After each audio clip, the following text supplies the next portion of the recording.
potensi-potensi yang ada di Sinden Wargolarasi semua digarap, diangkat dengan Pak Seno sehingga semuanya menjadi hebat yang luar biasa.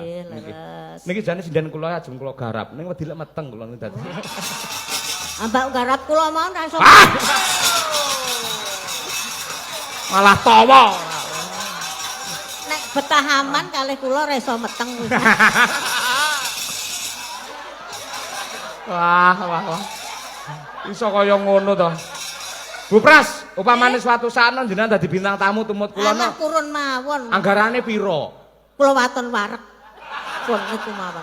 Kowe mangan nggih? Nggih, waton mangan. Pun. Wong tak kei sak senengku sampean kok mbrengut aja ngrasani. 100 men gelem telung bengi. Sak kelasane. Iya iki lho kaya ngono lho. Pancen itu murni pengabdian untuk budaya luar biasa. Nggih, leres. Nggih, Mbak Prastiwi, wis jos tenan nggih. Matur nuwun.